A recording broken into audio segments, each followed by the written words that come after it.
हम मैथिली ठाकुर जे विधानसभा के लेल सदस्य निर्वाचित भेलहुँ अछि, भारतक संविधानक प्रति श्रद्धा और निष्ठा राखब। भारत की लोकतांत्रिक परंपरा में कई ऐतिहासिक पल है, लेकिन आज जो नजारा बिहार विधानसभा में दिखा उसने बिहार की सांस्कृतिक पहचान को गर्व से ऊंचा कर दिया।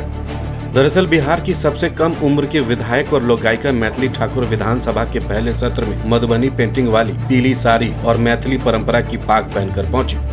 बिहार विधानसभा शपथ ग्रहण का मंच और जन प्रतिनिधियों की लंबी कतार के बीच जैसे ही नाम पुकारा गया, मैथिली ठाकुर, पूरा माहौल एक अलग रंग में रंगता नजर आया। सिर पर पारंपरिक मिथिला पाग, रिक्त चेहरों पर शालीन मुस्कान और मन में अपनी मिट्टी के प्रति अभिमान।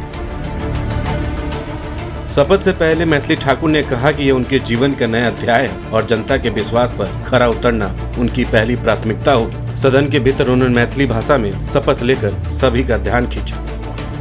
दरअसल बिहार में नई सरकार के गठन के बाद 18वीं विधानसभा का पहला सत्र सोमवार से शुरू हो गया। कार्यवाही शुरू होने से पहले मुख्यमंत्री नीतीश कुमार, डिप्टी सीएम सम्राट चौधरी, डिप्टी सीएम विजय कुमार सिन्हा का विधानसभा पोर्टिको में औपचारिक स्वागत किया गया। विपक्षी विधायकों ने तेजस्वी यादव का भी पोर्टिको में स्वागत किया। सदन के पहले दिन नवनिर्वाचित विधायकों को शपथ दिलाई जा रही, लेकिन इस समारोह में सबसे खास रही बिहार की सबसे युवा विधायक मैथिली ठाकुर की शपथ। मैथिली ठाकुर मधुबनी पेंटिंग की साड़ी पहनकर सदन पहुंची। उन्होंने सिर पर मिथिला का पाग रखा और मैथिली भाषा में शपथ ग्रहण की।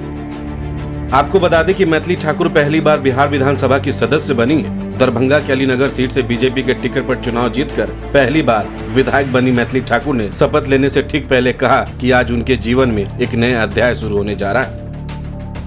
मैथिली ठाकुर ने मीडिया से बातचीत में कहा, मेरा एक नया जीवन शुरू होगा। आज शपथ ग्रहण के बाद मैं विधायिका बन जाऊंगी। मेरे लिए आज बहुत बड़ा दिन है। उन्होंने कहा कि जनता ने जिस उम्मीद के साथ उन्हें चुनकर सदन भेजा है, वह उस भरोसे पर खरा उतरने की पूरी कोशिश करेंगे। इसके बाद मैथिली ने सदन के भीतर मैथिली भाषा में विधायक पद की शपथ ली। माननीय सदस्य सुश्री मैथिली ठाकुर।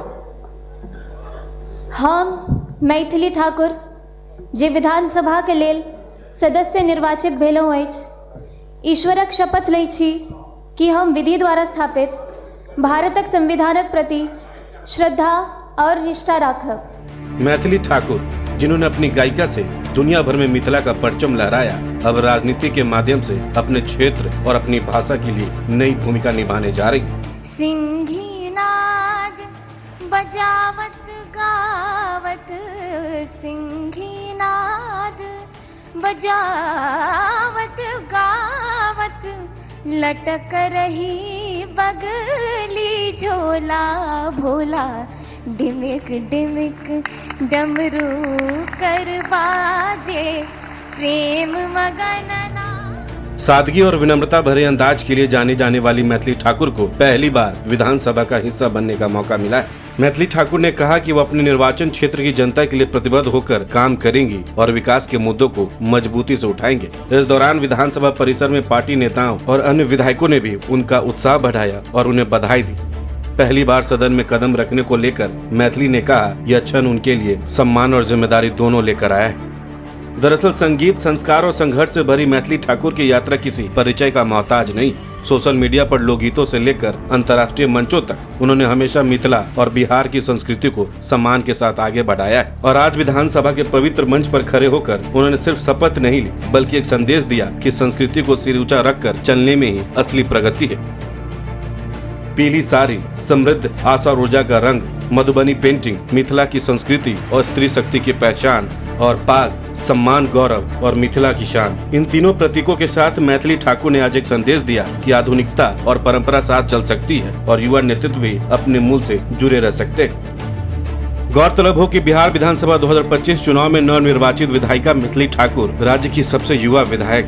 बिहार चुनाव में उन्होंने राजद के वरिष्ठ नेता विनोद मिश्रा को हराया था। वहीं मैथिली के अलावा सुधांशु, विनोद नारायण झा, बाबूबारी से मीना कुमारी, मधुबनी विधायक माधव आनंद और झंझारपुर से एमएलए नीतीश मिश्रा ने भी मैथिली में शपथ ली। मैथिली ठाकुर की इस पहल को राजनीतिक विशेषज्ञ भी एक सकारात्मक बदलाव के रूप में देख रहे हैं। सदन की दहलीज पर मिथिला की संस्कृति, पाग, पारंपरिक परिधान और मधुर मैथिली भाषा आज नए युग की शुरुआत का प्रतीक बन गई। मैथिली ठाकुर का यह अंदाज आने वाले दिनों में शायद और भी कई युवा नेताओं को भी अपनी पहचान, अपनी भाषा और अपनी परंपरा को लेकर आगे बढ़ाने की प्रेरणा देगा। इस खबर को लेकर आपकी क्या राय है, हमें कमेंट्स में जरूर बताएं। बहुत बहुत शुक्रिया।